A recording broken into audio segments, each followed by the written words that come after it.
Hello दोस्तों, good morning, good afternoon, good evening, good night. आप लोग जिस समय इस वीडियो को देख रहे होंगे उसके अनुसार से सेट कर लेंगे। और ये हमारा और आपका प्यारा सा चैनल द विजन केमिस्ट्री है और इस पर मैं केमिस्ट्री का क्लास लूँगा, जिसके अंतर्गत आज पहला वीडियो जो आपका बिहार बोर्ड द्वारा प्रोवाइड किया गया मॉडल सेट है, उसके ऑब्जेक्टिव क्वेश्चन को देखेंगे। तो चलिए शुरू करते हैं। इसमें क्या ऑब्जेक्टिव क्वेश्चन है? देखिए, आपका बिहार बोर्ड द्वारा प्रोवाइड किया गया है, इसमें जो भी निर्देश है उसको पढ़ेंगे और यहाँ हम लोग देखेंगे आज क्वेश्चन। तो फर्स्ट क्वेश्चन क्या कह रहा है कि NaCl के रवा में एक Na+ कितने Cl आयनों से घिरा होता है? तो आप सबको पता है 6 से घिरा होता है। इसमें लिखा गया है, इंग्लिश माध्यम में देख सकते हैं, इन NaCl crystal 1 Na+ surrounded by how many chlorine ions. तो आप 6 लगा लेंगे। इसके बाद हम लोग नेक्स्ट आगे की ओर बढ़ते हैं। आगे की ओर बढ़ने के क्रम में देखिए, 1 मिनट। हाँ, एक दिया सलाई की ज्यामिति क्या होती है? एक दिया सलाई की ज्यामिति क्या होती है? तो दिया सलाई जो होता है वह हमारे पास ऐसा होता है कि जिसका A बराबर नहीं हो सकता B के और B बराबर नहीं हो सकता C के। लेकिन आप एक बात यहाँ याद रखेंगे, अल्फा बराबर बीटा और बराबर गामा, ये होता है। और ये सभी जो होते हैं वह 90 डिग्री के बराबर भी होते हैं। इसीलिए यह क्या हो जाएगा? ऑर्थोरॉम्बिक हो जाएगा। क्या हो जाएगा? ऑर्थोरॉम्बिक हो जाएगा। ठीक है।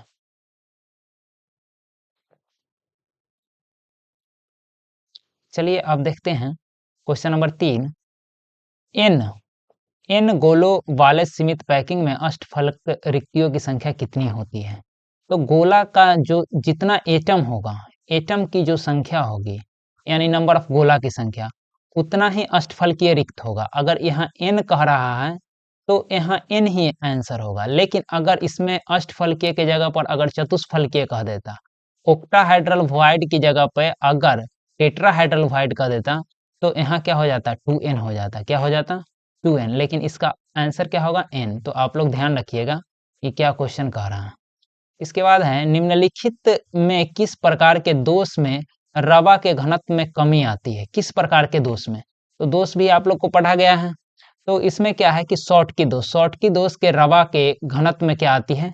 कमी आती है, क्योंकि इसमें बराबर अनुपात में आपका धनायन और ऋणायन निकल जाते हैं। ठीक है। अब इसके बाद है, निम्नलिखित में कौन आदर्श विलयन बनाता है? कौन आदर्श विलयन बनाता है? तो स्वाभाविक है, आप देख सकते हैं, टॉलिन है और क्या, सॉरी, बेंजीन है और क्या है? टॉलिन है। यही आपका क्या बनाता है? आदर्श विलयन। क्योंकि इसका संरचना जो होता है वह दोनों एक जैसा होता है। क्या होता है? संरचना जो होता है बिल्कुल एक जैसा होता है। यह आपका बेंजीन हो जाता है और यहाँ पे बेंजीन और यह देखिए साथ में अगर टॉलिन बना दें तो इसमें एक CH3 और लग जाएगा। क्या लग जाएगा? एक CH3 और लग जाएगा और यह हमारा क्या कहलाता है? टॉलिन कहलाता है। क्या कहलाता है? टॉलिन। तो यह दोनों का जो भी मिश्रण होगा वह आदर्श विलयन देगा। बाकी बात देखिए, इसमें कहा जाता है कि समान समान को घोलता है, तो यह दोनों एक जैसा सेम लग रहा है। बाकी बात, यह सारे ऑप्शन जो अल्कोहल जल है और यह क्या है? क्लोरोफॉर्म है और क्या है? कीटोन है और नाइट्रिक एसिड और जल है, ये सभी नहीं होगा, क्योंकि यह सब जो है वह समान नहीं है और यह समान समान को घोलता है। उसके अनुसार से हम क्या देख सकते हैं? Which of the following forms an ideal solution? क्या हो जाएगा? टॉलिन और बेंजीन। इसके बाद क्वेश्चन कह रहा है 6 नंबर की 0.1 m मोलारिटी है और वह किसका है? H3PO4 विलयन की सामान्यता क्या होगी? यानी कि नॉर्मलिटी पूछ रहा है। क्या पूछ रहा है? नॉर्मलिटी। और नॉर्मलिटी इक्वल टू क्या होता है? मोलारिटी। मोलारिटी इनटू क्या होता है? n फैक्टर होता है। क्या होता है? n factor. यह आपको क्लास में पढ़ाया गया है। तो मोलारिटी यहाँ कितना दिया है? 0.1 दिया है। n फैक्टर यह कितने H+ आयन दे सकता है? क्योंकि यह एसिड है तो एसिड H+ आयन देता है, तो यह 3 गो H+ आयन दे सकता है। अर्थात इसका n फैक्टर कितना हो जाएगा? 3 हो जाएगा और इसका जो वैल्यू आएगा वह कितना हो जाएगा? 0.3n हो जाएगा। कोई दिक्कत? तो यहाँ से आंसर डी यहाँ पे टिक कर लेंगे। इसके बाद है, किसी तनु घोल, क्या क्वेश्चन कह रहा है? किसी तनु घोल के, थोड़ा सा यहाँ भी मिस्टेक है, के लिख सकते हैं, का लिख सकते हैं, अनुसंख्य गुण धर्म निर्भर करता है। मतलब कि कोलिगेटिव प्रॉपर्टीज, कोलिगेटिव प्रॉपर्टीज में कोई भी प्रॉपर्टीज होगा, इसके अंतर्गत 4 को प्रॉपर्टीज हमको पढ़ना होता है, तो इसमें जो भी प्रॉपर्टीज होगा वह घुल्ले के अणुओं की संख्या पर निर्भर करेगा। किस पे निर्भर करेगा? घुल्ले के अणुओं की संख्या पर। यह नहीं कि घुल्ले की प्रकृति पर, ऐसा नहीं होगा।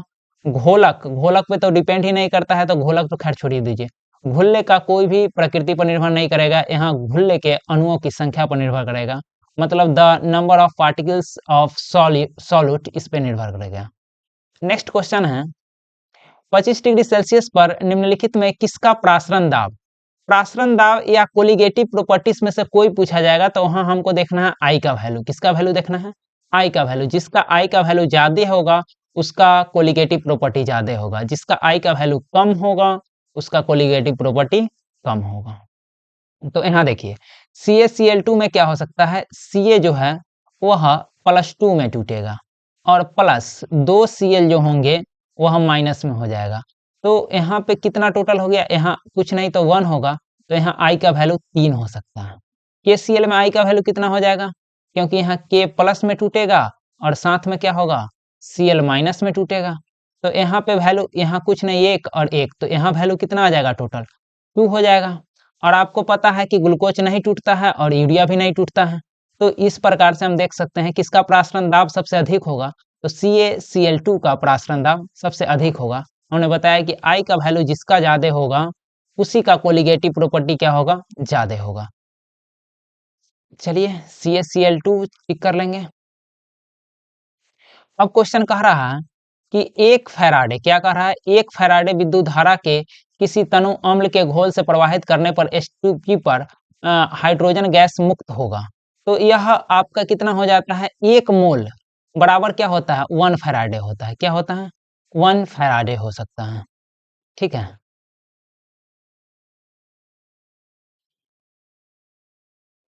तो हम देख सकते हैं क्या कि हाइड्रोजन गैस H2 पर हाइड्रोजन गैस मुक्त होगा, तो हाइड्रोजन गैस तो मुक्त H2 होता है, लेकिन यहाँ पे अगर H का चर्चा कर दिया जाए तो यह H2 1 मोल होता है। अगर हाइड्रोजन का आधा ले लिया जाए तो यहाँ पे कितना हो जाएगा, 1 मोल जो होता है, मोल कंसेप्ट के अनुसार से 1 मोल जो गैस होता है वह 22.4 लीटर के अनुसार से यह ऑक्यूपाई करता है।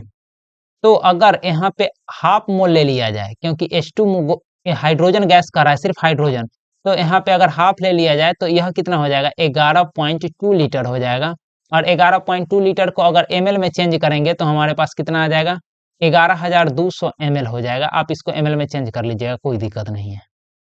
इसके बाद क्या है, तनुता बढ़ाने पर किस विद्युत अपघट्य घोल का मोलर चालकत्व क्या होता है, तो तनुता जैसे बढ़ाइएगा तो चालकत्व क्या होगा, बढ़ेगा। मतलब उसमें जैसे ही डाइल्यूट कीजिएगा, पानी अगर मिलाते हैं तो क्या होगा कि चालकता क्या होता है, चालकत्व, मोलर चालकत्व क्या होता है, इंक्रीज करेगा, यानी कि बढ़ेगा। मोलर कंडक्टेंस क्या होगा, इंक्रीज करेगा, बढ़ेगा। नेक्स्ट क्वेश्चन देखते हैं, ये तो देखिए बहुत आसान है। एक इलेक्ट्रोड विभव का मानक ऑक्सीकरण विभव क्या है, मानक ऑक्सीकरण विभव कितना दिया है, इतना दे दिया है, प्लस 0.763 वोल्ट इसका मानक अवकरण विभव पूछा जा रहा है। तो मानक अवकरण ऑक्सीकरण विभव मतलब SOP दे दिया है, और क्या पूछ रहा है, SOR पूछ रहा है। तो इसमें कुछ नहीं करना है, यह पॉजिटिव में वैल्यू दिया है और इसी वैल्यू को हम लोग क्या कर लेंगे, नेगेटिव में लगा लेंगे और ये आपका सही आंसर हो जाएगा। चलिए नेक्स्ट देखते हैं। कह रहा है कि NaCl cap lambda m infinite जो है NaCl, यह आपका कोलराउस के नियम से पढ़ा गया है। तो NaCl बराबर किसके होता है, तो यह धनायन एवं ऋणायन के योग्य के बराबर होता है। देखिए यहाँ Na प्लस लिखा हुआ है और Cl माइनस, मतलब धनायन और ऋणायन के योग्य के बराबर होगा, यही यह कह रहा है।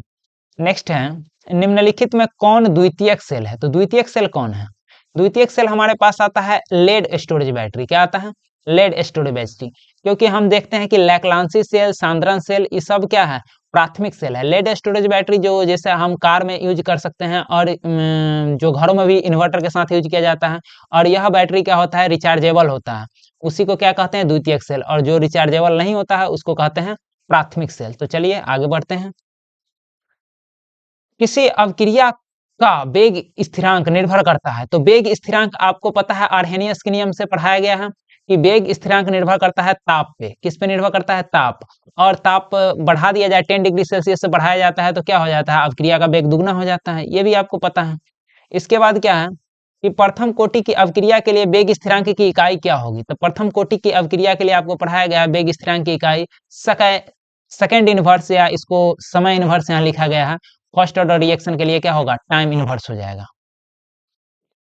अब कह रहा है अगर अभिक्रिया अभिकारक के आरंभिक सांद्रण को दुगना कर दिया जाए तो अभिक्रिया का अर्ध आयु भी दुगना हो जाता है। मतलब क्या कह रहा है कि रिएक्टेंट को अगर दुगना कर दिया जाए तो अभिक्रिया का अर्ध आयु काल भी दुगना हो जाता है। तो अभिक्रिया का अर्ध आयु काल जब दोनों ओर दुगना हो रहा है तो अभिक्रिया की कोटि क्या हो जाएगा? शून्य हो जाएगा। मतलब कि कोटि में कोई परिवर्तन नहीं हो रहा है, सिर्फ दोगुना हो रहा है। तो दोनों ओर दुगना हो जाएगा तो वह शून्य कोटि हो जाएगा, कोई परिवर्तन ही नहीं होगा। नेक्स्ट देखिए, प्रथम कोटि की अभिक्रिया के लिए निम्नलिखित में से कौन सही है? तो प्रथम कोटि की अभिक्रिया देखना है। तो प्रथम कोटि की अभिक्रिया के लिए हम जानते हैं कि टी हाफ जो होता है वह किसके बराबर होता है? 0.693 बाई के। मतलब प्रथम कोटि का जो अभिक्रिया होता है उसका टी हाफ जो है वह अभिकारक की सांद्रता पर निर्भर नहीं करता, वह कांस्टेंट होता है। तो अभिकारक की सांद्रता अगर 0 लिख दी है, ए 0 लिख दिया है, मतलब रिएक्टेंट का पावर 0, मतलब यह क्या हो सकता है? 1, मतलब यहाँ अभिकारक की सांद्रता पे निर्भर नहीं कर रहा है, अर्थात ये सही हो जाएगा। इस सब में क्या होगा? अभिकारक की सांद्रता कुछ ना कुछ होगा। तो इसीलिए हम कह सकते हैं कि इसका आंसर क्या हो जाएगा? सी हो जाएगा। नेक्स्ट क्वेश्चन है, देखिए बहुत अच्छा क्वेश्चन है। अधिशोषण वह घटना है जिसमें कोई पदार्थ क्या होता है? अधिशोषण क्या किसको कहते हैं? एडसॉर्प्शन।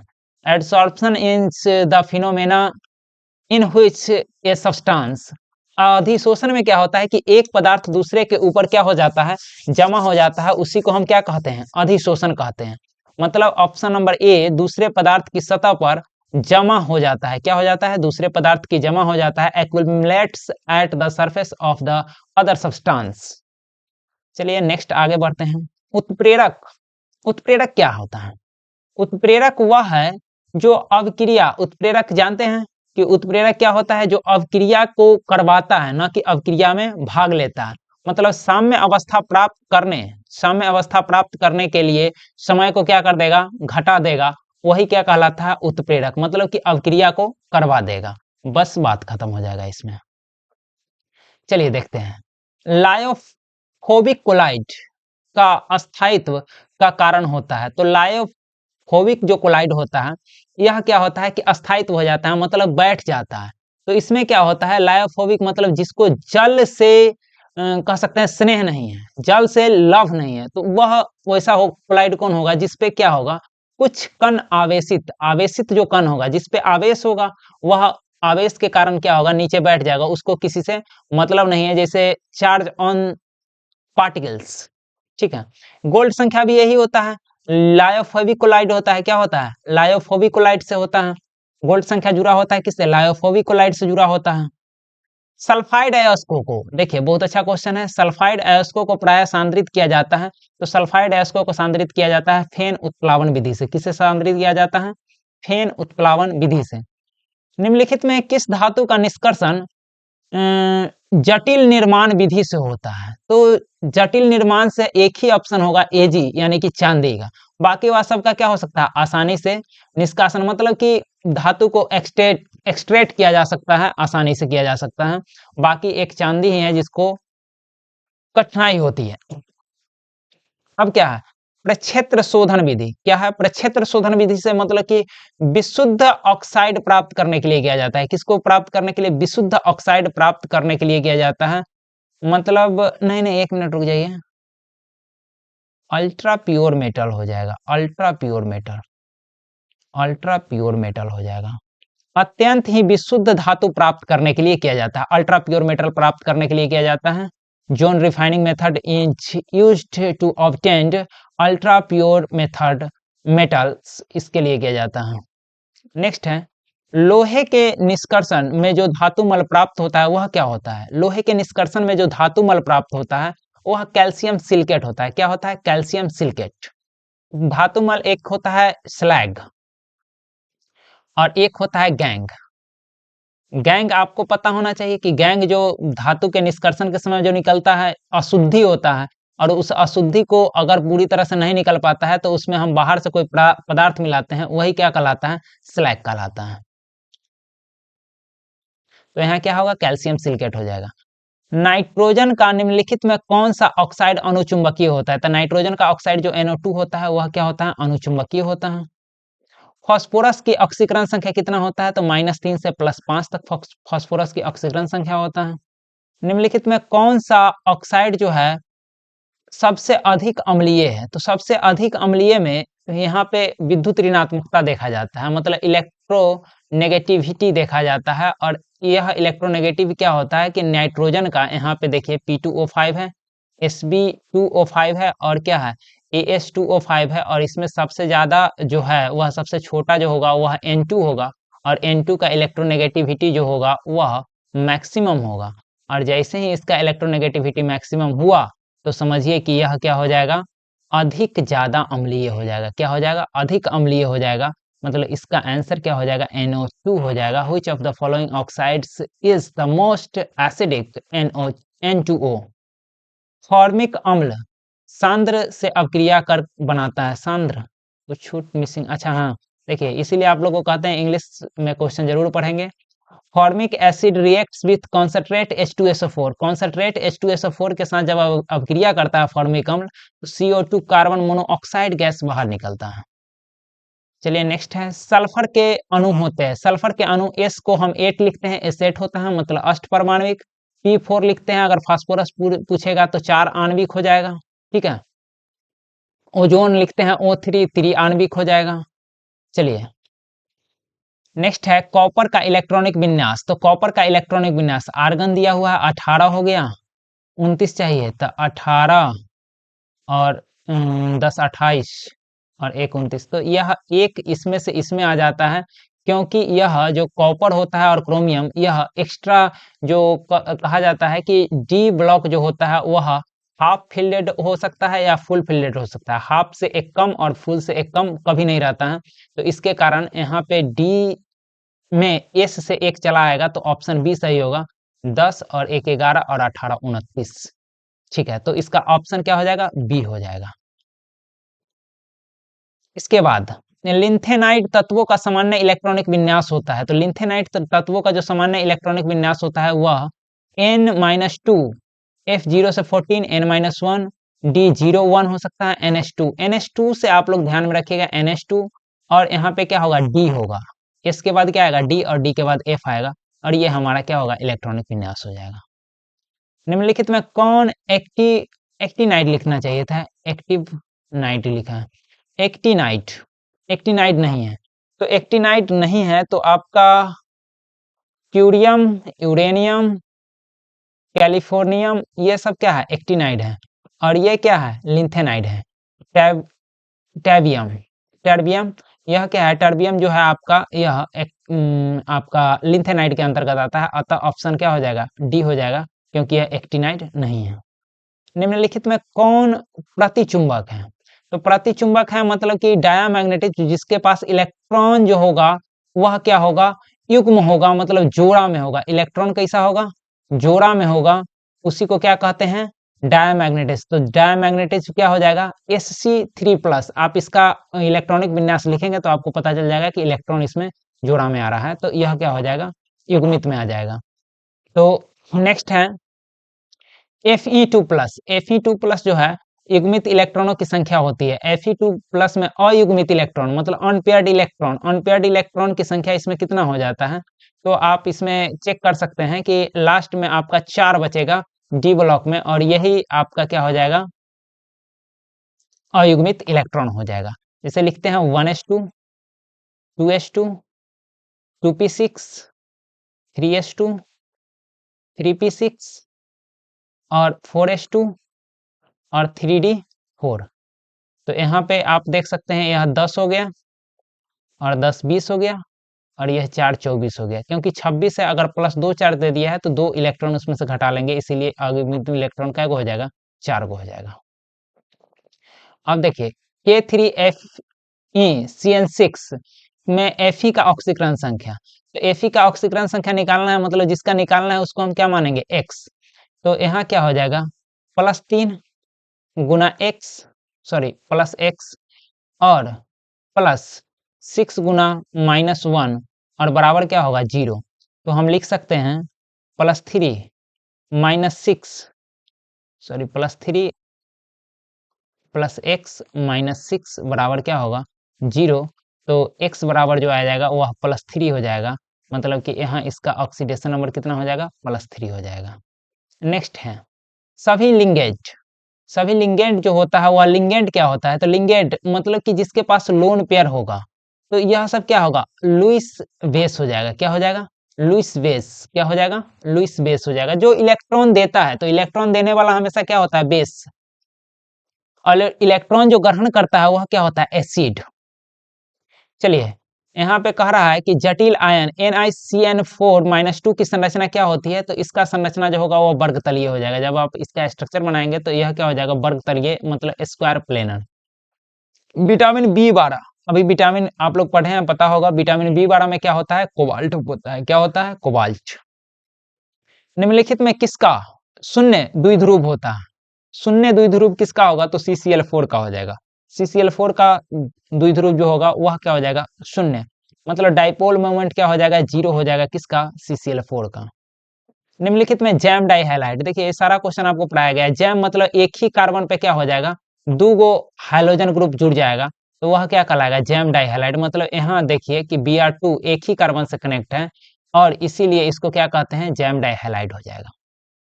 नेक्स्ट है किससे क्लोरोफॉर्म बनता है, तो क्लोरोफॉर्म आइडोफॉर्म का जो टेस्ट होता है वह प्रोपेन 1 ऑल से आपको प्राप्त हो जाएगा। यह भी आपको क्लास में करवाया गया है। एल्किल हाइलाइड का उपयोग किसके लिए किया जाता है, तो एल्किल हाइलाइड का उपयोग जो है एल्कीन बनाने में भी किया जाता है, एल्केन बनाने में भी किया जाता है, एल्कीन में भी किया जा सकता है, अल्कोहल भी बना सकते हैं एल्किल हाइलाइड से, मतलब इनमें से सभी सब कुछ बनाया जा सकता है।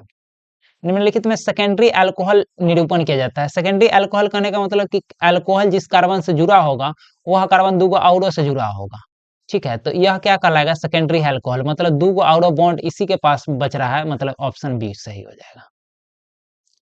ये सारा क्वेश्चन आपको क्लास में कराया गया है। क्या है, अनाज अल्कोहल, अनाज अल्कोहल निम्नलिखित में किसके समान होता है, तो अनाज जो होता है वह एथिल अल्कोहल होता है, इथाइल अल्कोहल, जिसे आपको गेहूं से, चावल से या जो भी से आप बना सकते हैं, इथाइल अल्कोहल बनाया जा सकता है। इथाइल अल्कोहल यहाँ नीचे लिखा गया है, C2H5 इसका सूत्र होता है, C2H5OH, और यह क्या होता है, इथाइल अल्कोहल होता है। चलिए, ग्रिग्नार्ड अभिक्रमक से अभिक्रिया करके निम्नलिखित में कौन एल्केन देगा, एल्केन कौन देगा, ग्रिग्नार्ड अभिक्रमक, मतलब RMgX, MgX के साथ अभिक्रिया करके कौन जो है आपको क्या दे देगा, एल्केन देगा। तो RMgX के साथ अल्कोहल ही अभिक्रिया करके क्या देगा, एल्केन देगा। यह बात आपको भी क्लास में पढ़ाया गया है। देखिए यहाँ पे क्या है, RCOClH2, मतलब इसका क्या करना है, हाइड्रोजिनेशन करना है, और यह अभिक्रिया को हम क्या कहते हैं, जिससे क्या बनेगा, आपका एल्डिहाइड बनेगा और HCl बनेगा। यह रोचनमंड अभिक्रिया होता है, और यहाँ PDBSO4 के प्रेजेंस में यह रिएक्शन होता है। इसको लिंडलार्ड कैटलिस्ट भी कहते हैं, यह क्लास में पढ़ाया गया है, और यह रोचनमंड अभिक्रिया के अंतर्गत आता है। नेक्स्ट है एल्डिहाइड के ऑक्सीकरण से क्या प्राप्त होता है, तो एल्डिहाइड के ऑक्सीकरण आपको बताए हैं कि एल्डिहाइड का ऑक्सीकरण करवाएंगे तो हमेशा क्या होगा, अम्ल प्राप्त होगा, चाहे वह PCC PDC या कोई भी अभिकर्मक रख दे, जैसे क्या ऑक्सीडाइजिंग एजेंट, तो उसके प्रेजेंस में अगर ऑक्सीकरण हो जाएगा एल्डिहाइड का तो हमेशा एसिड ही देगा। एसिड में क्या देगा, C और डबल O और H, मतलब कि यह क्या होगा, कार्बोक्सिलिक एसिड, और इसी को क्या कह सकते हैं, एक अम्ल कह सकते हैं, एन एसिड हो जाएगा। निम्नलिखित में कौन कनिंजारो रिएक्शन नहीं देता है, कनिंजारो अभिक्रिया नहीं देता है, तो कनिंजारो अभिक्रिया वही देता है जिसके पास अल्फा हाइड्रोजन होता है। अल्फा हाइड्रोजन नहीं होता है वह कनिंजारो अभिक्रिया देता है। अल्फा हाइड्रोजन होगा तो वह क्या देगा, एल्डोल कंडेंसेशन देगा। तो अल्फा हाइड्रोजन यहाँ एसिटेल्डिहाइड, मतलब CH3 और CHO, इसके पास ग्रुप से यह लगा हुआ है, मतलब इसके पास क्या होगा, अल्फा हाइड्रोजन, और अल्फा हाइड्रोजन होगा तो यही आपका कनिंजारो अभिक्रिया नहीं देगा।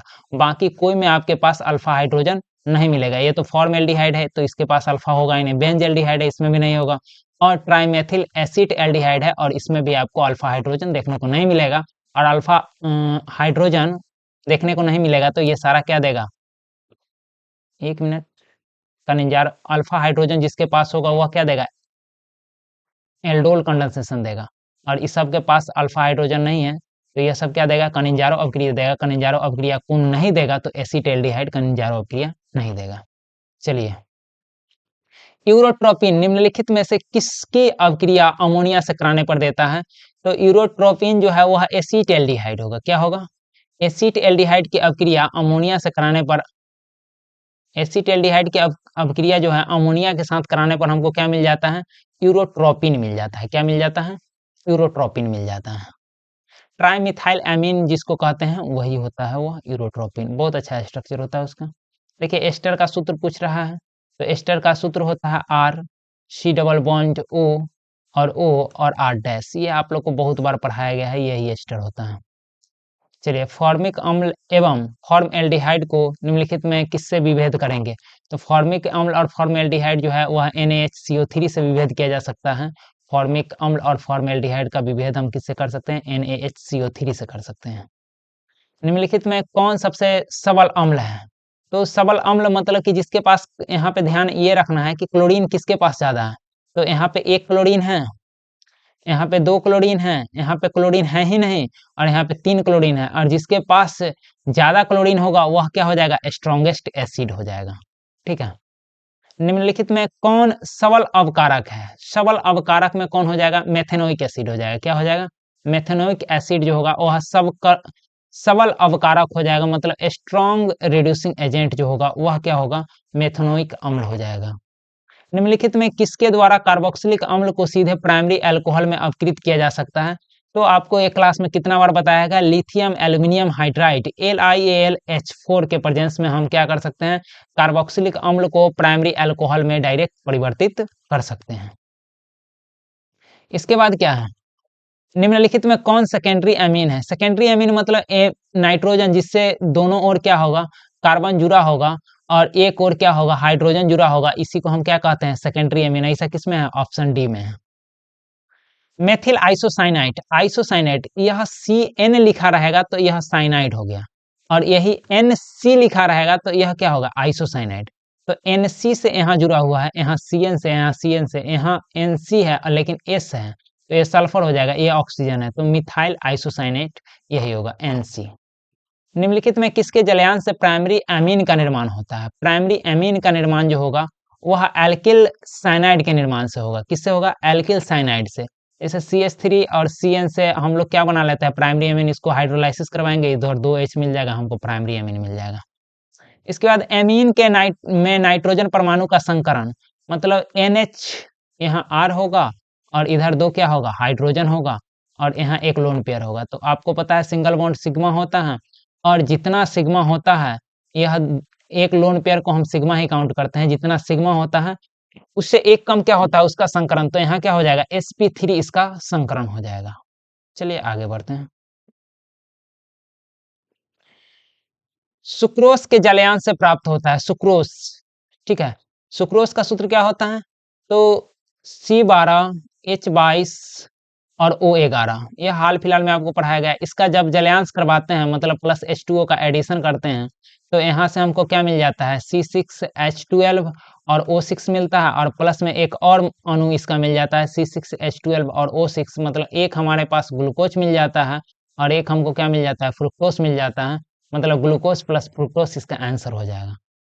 एस्कॉर्बिक अम्ल क्या होता है, तो एस्कॉर्बिक अम्ल जो होता है वह विटामिन होता है। विटामिन C का रासायनिक नाम जो होता है वह एस्कॉर्बिक एसिड होता है, और यह क्या होता है, एक विटामिन होता है। निम्नलिखित में कौन सेल के अनुवांशिक चित्र को दर्शाता है, सेल के अनुवांशिक चित्र को, तो DNA। DNA के कारण हम लोग को पता चलता है हेरिडेटी कैरेक्टर ऑफ सेल जो होता है वह किसके कारण होता है, DNA के कारण होता है। साबुन, साबुन क्या है, तो साबुन बसा अम्लों का एक लवण है। क्या है, साबुन बसा अम्लों का एक लवण है। साबुन का भी सूत्र होता है C17H35COONA, यही साबुन होता है, और यह बसा अम्लों का एक क्या होता है, लवण होता है। Na लग गया तो यह सॉल्ट हो ही गया, और आपका यह क्या होता है, बसा अम्लों का। निम्नलिखित में कौन प्राकृतिक बहुलक है, तो प्राकृतिक बहुलक में क्या होगा, प्रोटीन होगा। क्या होगा, प्रोटीन होगा। जो भी पेड़ पौधे से डायरेक्ट हमको प्राप्त होता है वह प्राकृतिक बहुलक होता है, और उसमें क्या होता है, प्रोटीन होता है। ठीक है। सहबहुलक, सहबहुलक क्या होता है? मतलब कि कोपोलीमर, मतलब कि एक और एक दो गो मिल करके अगर पॉलीमर का निर्माण करता है तो उसको हम क्या कहते हैं? सहबहुलक। तो नायलॉन 6 जो होता है कैप्रोलैक्टम से बनाया जाता है और नायलॉन 6 जो होता है वह एडिपिक एसिड, एडिपिक एसिड और प्लस में हेक्सेन, हेक्सेन डाई डाइअमीन,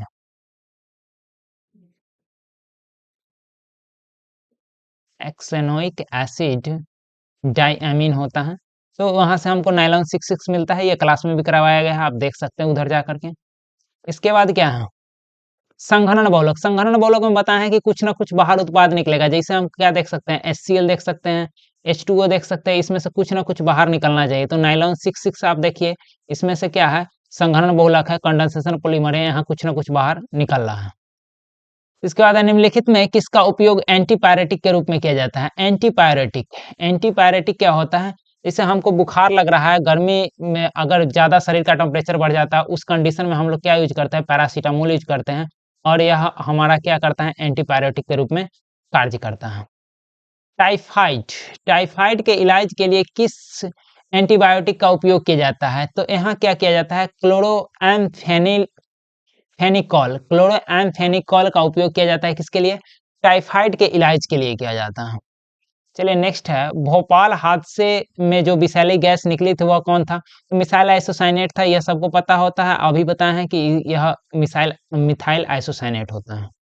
नेक्स्ट है गैमेक्सिन, क्या है? गैमेक्सिन, गैमेक्सिन क्या होता है?